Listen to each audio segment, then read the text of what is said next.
how voting's going in the House of Delegates here in the Commonwealth of Virginia this session. So on Monday, these are the bills that were read for the third time that are considered uncontested. They got a 100% vote, so fully bipartisan, and they'll be headed to the Senate floor. Again, there's a link in my link tree, and you can go for yourself and review each one of these bills. These bills were also read for the third time on Monday. However, they were considered contested. Some had a lot of bipartisan support, and some were straight down party lines. One of those bills was HB 151, introduced by Dan Helmer. It is a Department of Energy bill, and it's basically stipulating that the Department of Energy conducts an annual survey of localities, obtaining information on related activities, and to identify the needs of localities with respect to technical assistance and training.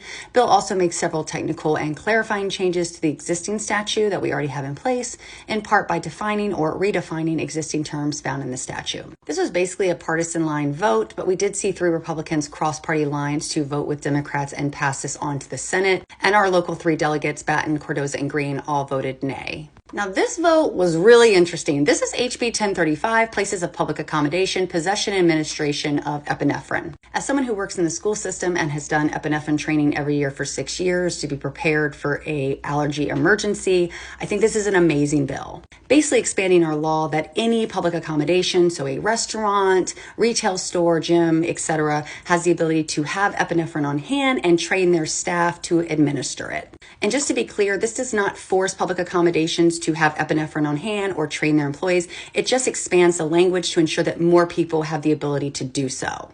And yet 10 Republicans voted against this bill.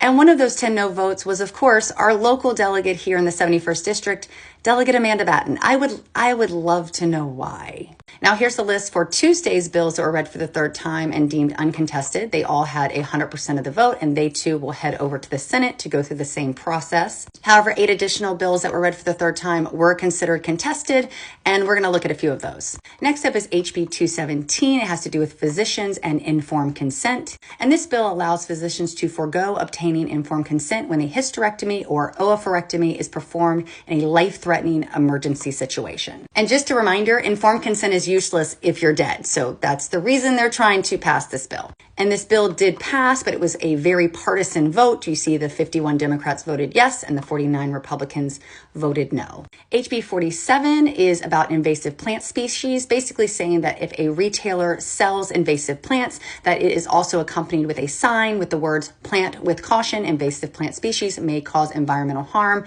ask about alternatives." So basically just kind of making sure that people are fully aware of the type of plants they're getting and the possible damage it could cause to our environment. We do see that one Republican, namely our local delegate Chad Green, voted with Democrats to pass this bill onto the Senate side. However, 47 delegates, to include Batten and Cardoza, voted against it. Next up is HB 84. It is discussing mineral mining and exploitation, and it is requiring public notification. So notifying the governing bodies and such localities within 15 days, as well as any residents that are within 500 yards, at least 15 days prior to the activity. Green and one other Republican did cross party lines to vote with Democrats. And again, we have 47 no votes from Republicans, to include Batten and Cardoza. Now, this is a bill I'm really excited about because it is having to address mental health in our public education. And we all know that mental health crises are on the rise. This is HB 224, Public Schools Mental Health Awareness Training. Basically, this bill requires the board to develop and the State Board of Health to approve curriculum guidelines for such program of instruction on suicide prevention